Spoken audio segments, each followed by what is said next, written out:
മരിച്ചെന്ന ലോകത്തെ വിശ്വസിപ്പിച്ച് 5 വർഷക്കാലം അജ്ഞാതവാസം നയിച്ച ഒരു സ്ത്രീ ഒടുവിൽ നിയമത്തിന്റെ വലയിലായി. വിയറ്റ്നാമിലെ തൻഹോവ പ്രവിശ്യയിലാണ് സിനിമാ കഥകളെ പോലും വെല്ലുന്ന ഈ ഇൻഷുറൻസ് തട്ടിപ്പ് അരങ്ങേറിയത്. ഇൻഷുറൻസ് തുക തട്ടിയെടുക്കാൻ സ്വന്തം മരണം വ്യാജമായി സൃഷ്ടിച്ച ന്യൂയൻ തീത്തു എന്ന സ്ത്രീയാണ് ഇപ്പോൾ പിടിയിലായിരിക്കുന്നത്. സംഭവങ്ങളുടെ തുടക്കം 2020-ലാണ്. വിയറ്റ്നാമിലെ ഔദ്യോഗിക രേഖകൾ പ്രകാരം ന്യൂയൻ തീത്തു അന്ന് മരിച്ചു കഴിഞ്ഞു. എന്നാൽ 5 വർഷത്തിന് ശേഷം, കൃത്യമായി പറഞ്ഞാൽ ഡിസംബർ 17-ന് അതേ സ്ത്രീ ജീവനോടെ ഉദ്യോഗസ്ഥരുടെ മുന്നിലെത്തിയതോടെയാണ് ചുരുളുകൾ അഴിഞ്ഞത്. Kwang trunk ward people's committee ഓഫീസിലെത്തിയ ന്യൂയൻ തീത്തു തന്റെ മരണ രജിസ്ട്രേഷൻ റദ്ദാക്കണമെന്ന് ആവശ്യപ്പെട്ടു. എന്നാൽ രേഖകൾ പരിശോധിച്ച ഉദ്യോഗസ്ഥർ ഞെട്ടിപ്പോയി.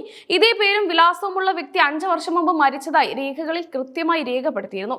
തുടർന്ന് അധികൃതർ പോലീസിനെ വിവരം അറിയിച്ചു.